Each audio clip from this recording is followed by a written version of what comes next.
Hey, advisory. Good morning. It's Mr. Prescott. And as I promised, I'm going to read you another chapter from the book Restart. This is chapter 14. It's called Chase Ambrose. And yes, I'm coming to you from my basement. So here goes. Chapter 14, Chase Ambrose. My dad recently bought himself a souped up Mustang with 400 horsepower, huge tires, and just enough of a defect in the muffler that it roars like a bulldozer. That's what he drives when he isn't in the Ambrose electric truck. He won't be caught dead in Corinne's van, and, he assures me, when I'm 16, my first lesson will be behind the much beloved wheel of the Stang. I hope not, I tell him, because I won't be able to make out a single word over the engine noise. He laughs appreciatively. You won't be able to hear a police siren either, but you'll be able to outrun one. We pull up in front of my house and he kills the engine so we can hear each other scream. Thanks for dinner, Dad. Corinne's a great cook. The best. Helene's really fun too. I guess we're turning into pretty good friends. He grimaces. Because you played princess with her. Yeah, well, we were going to have an ultimate fighting match, but we couldn't find an octagon. Dad doesn't crack a smile. I guess you never struck me as the kind of kid who'd care whether or not he's pretty good friends with a 4-year-old. I shrug. She used to be afraid of me. Isn't this better? She wasn't afraid of you exactly, but you were different then. Tougher. Nobody messed with you. Think of Aaron and Bear. Like that. I'm having flashbacks of my wonderful toughness, punching and shoving kids, kicking their heels out from under them in the halls. But it's not all bad stuff like that. I remember walking through the school with my shoulders back and my head held high. I remember feeling important and confident and powerful. Maybe some of that came from what a jerk I was, but surely not all of it. I was a star athlete and a state champion. I had a lot of friends. I was somebody in this town. It's not a crime to be proud of that. I reach for the door handle. Anyway, thanks again, Dad. One more thing, champ, he says quickly. There's this doctor. He's a sports medicine expert, so he has a lot more experience than the quack cop Cooperman. I talked to his office, and he's willing to take a look at you to give us a second opinion. A second opinion, I echo. We know exactly what happened to me. What's a second opinion going to do? Get you on the field where you belong, he exclaims immediately. Even Cooperman admits you've recovered. It shouldn't cost you your whole season.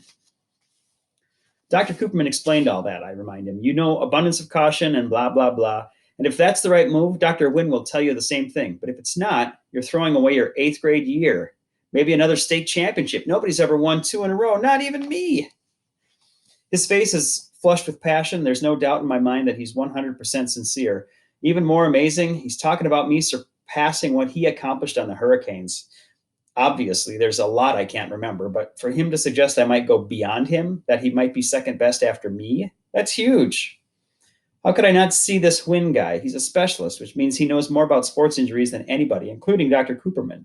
If he gives me the okay to play, then nobody can stop me. I'll tell Mom, I promise. God, no, he explodes.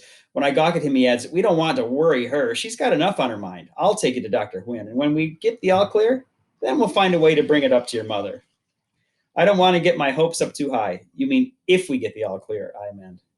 Whatever, but I got a good feeling about this, champ. You'll have your old life back before you know it. My old life. I allow my mind to sift through the idea. I'm excited to play football, but what I really crave is the chance to be me again, to make up with my best friends and mend fences with the team. Those feelings of self-assuredness and pride won't just come from memories anymore. It could all happen very soon. And there's a break. Bear snatches the pass out of the air, hugs the ball close to his body, and executes a lightning spin move around a lady pushing a baby carriage on the sidewalk. Watch it, she barks as the startled baby begins to scream. Sorry, I shout over my shoulder, and we continue along Portland Street, tossing the ball between the three of us. I'm not back on the team yet, but no one said I couldn't play a friendly game of catch as we make our way to community service. The friendly part is just for us. It doesn't include our fellow pedestrians who run for their lives when they see us coming. Hey, cut it out! Watch where you're going. That's my head you almost took off. A 10-year-old kid lets loose a string of obscenities when we knock him off his bike. You kiss your mother with that mouth? Aaron crows gleefully. Laughing, I haul the kid and his bike upright and turn back just in time to see the ball screaming at my face. At the last second, I reach up and pick it out of the air. Not bad. I think to myself, maybe I really am the star everyone says I used to be. Aaron and Bear are all power and no finesse. Aaron's even kind of a butterfingers. He's constantly running into the road after the bouncing ball amid squealing brakes and honks of outrage, but I seem to have some real skills and what Dad would call good hands. Great catch, Ambrose, Aaron bellows. Now you see how much the Hurricanes need you. I grin, but don't tell them about the appointment Dad's going to set up with Dr. Wynn. I don't want them celebrating something that might not happen. The new doctor doesn't clear me to play. But he's going to. I can feel it. When we get to the Portland Street residence, I spy Shoshana just stepping in the front door. Luckily, Erin's looking the other way, and I throw Bear a bullet pass to make sure he doesn't see her. It wouldn't be easy to explain to those guys that she and I are working together. I don't have a timesheet to sign, so when they head to the office, I make a beeline for Mr. Solway's room. I'll have to catch up with them at some point, but the way they goof off and eat cookies, I got plenty of time. I don't feel great about running around behind their backs, but it's easier this way. Why stir things up if I don't have to? So the colonel is lecturing us on conserving resources, and right behind him on the landing strip, the PFCs are unloading the 6 coolers of pastrami sandwiches we had flown in from San Francisco. And we're praying he doesn't turn around because we sent 2 pilots over 12,000 miles, including a stop at the Midway Islands to get us lunch. We're breaking our arms, patting ourselves on the back that we got away with it when the colonel sniffs the air and says, "Call me crazy, but I could swear I smell pastrami." I cling harder to the flip cam so my laughter won't make the picture jump. I can see that Shoshana, the interviewer, is actually biting the side of her mouth to keep from cracking up. You don't want to do anything to interrupt Mr. Solway once he gets started. The stories tumble out one after another. It's our 3rd day at Portland Street working with the old soldier, and our best yet. Shoshana never planned on spending more than a couple of hours here, but neither of us counted on Mr. Solway having so much to say. Most of the time, he's all sarcasm, so it's hard to have a normal conversation with him.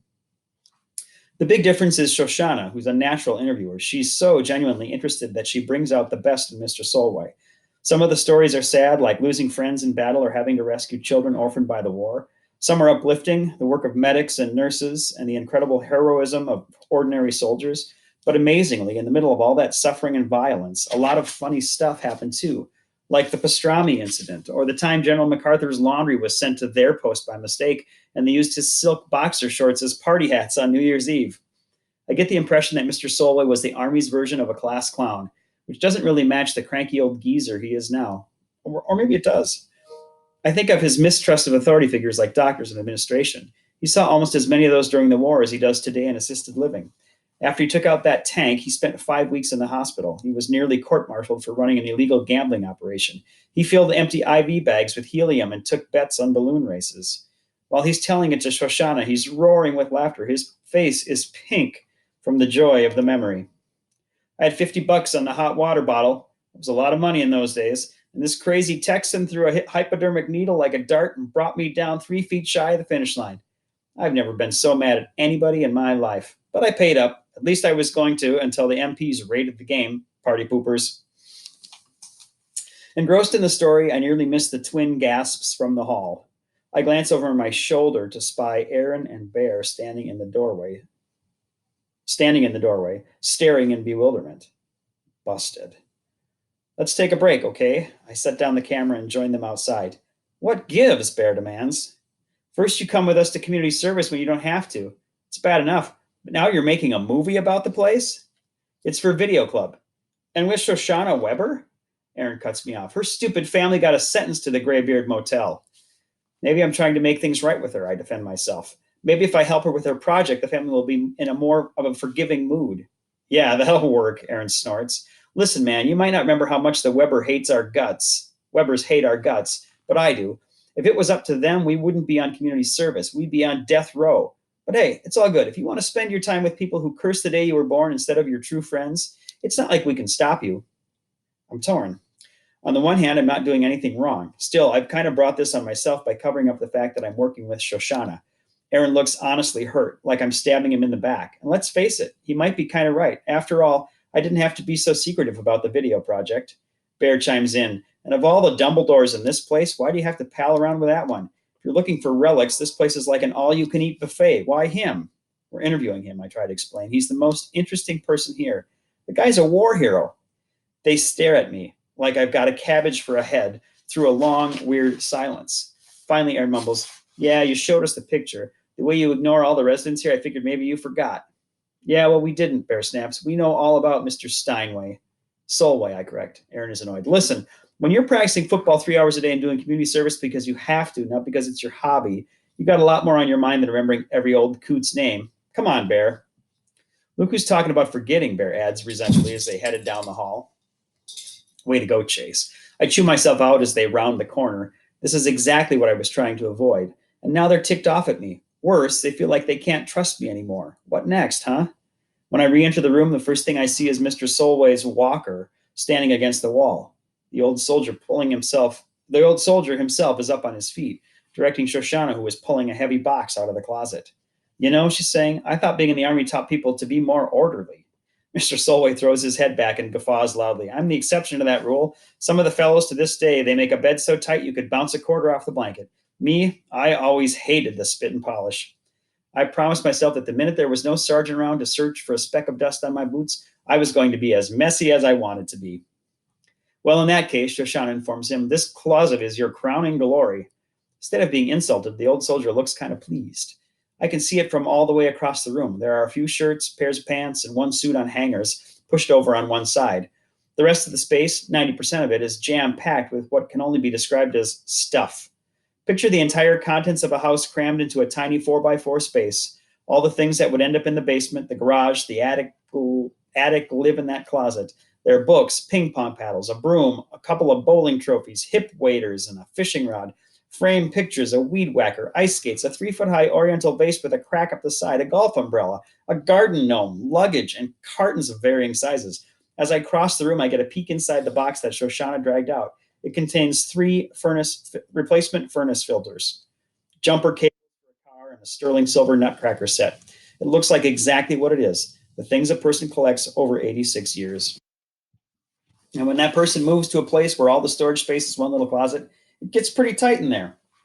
We've got a lot of great footage of Solway talking, Shoshana explains to me from the depths of the collection. But what we need are some visuals to cut away to, mementos, old photographs, that kind of thing. What do you think?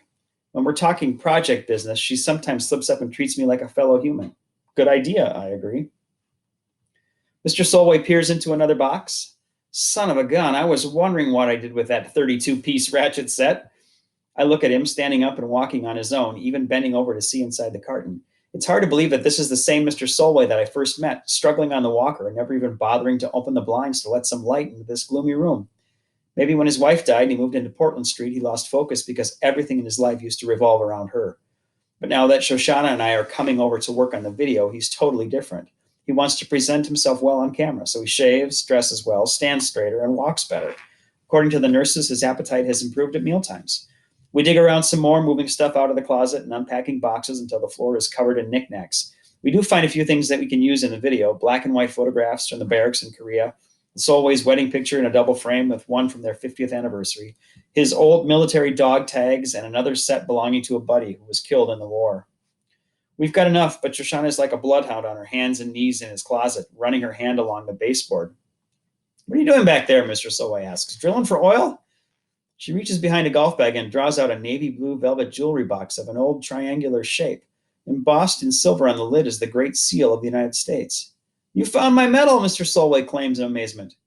Glowing with discovery, Shoshana flips open the cover. The box is empty. Mr. Solway frowns. It must have fallen out. Shoshana and I give the closet floor a thorough inspection. No medal. She has a question. Mr. Solway, when was the last time you wore your medal? In this place? He's sarcastic. Lots of state occasions here. Wheelchair races, canasta games, colonoscopies. What about before that, before you moved here? He casts a wry grin. I get you. What if the crazy old codger packed up the empty case for a medal he lost 20 years ago? No, don't apologize. It's a valid question. The answer is I never wore it. Not that I was ashamed of it, but it didn't feel right. Like I'd be saying, look how great I am. I've got a better medal than you. Any dimwit can win a Purple Heart. My wife used to take it out once a year on Veterans Day, and when I refused to wear it, she'd polish it up and put it away again. Maybe one time she misplaced it. She was confused toward the end. It's possible. He retreats to his easy chair and sits in silence. Talking about his wife always makes him sad. We quit filming early in order to leave our subject with his memories. I love Mr. Solway, but it's pretty weird, Shoshana says, as we cross the lobby heading for the exit. He won his country's highest honor and basically ignored it.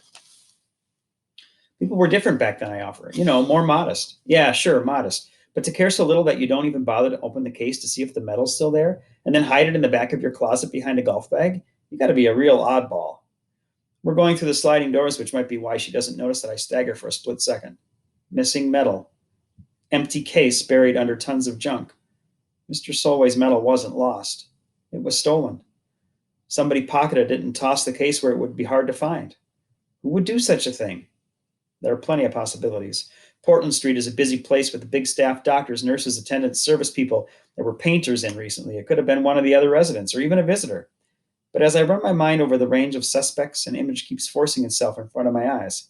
I see a $20 bill in Mrs. Swanson's shaky hand. I see greedy fingers snatching it away. Baron Aaron gloating over all the pizza it would buy. Of course, there's a big difference between $20 and a decoration awarded to a war hero to honor his bravery above and beyond the call of duty. But somebody greedy enough to make money from a confused old lady who thinks she's tipping room service, how could a guy like that pass up the chance to get his hands on something far more valuable? I must turn pale because Shoshana regards me in concern. Are you okay? You look like you're about to faceplant. I'm fine. I'm so not fine. But I keep my mouth shut. What kind of friend am I that I instantly suspect Aaron and Bear of stealing Mr. Solway's medal? What kind of friends are they that it's so easy for me to believe they did it? 2 hard questions followed by a third. What should I do now? And that's the end of chapter 14. Have a great day, and we'll come back to this book again next week with chapter 15. Thanks so much for listening. Bye.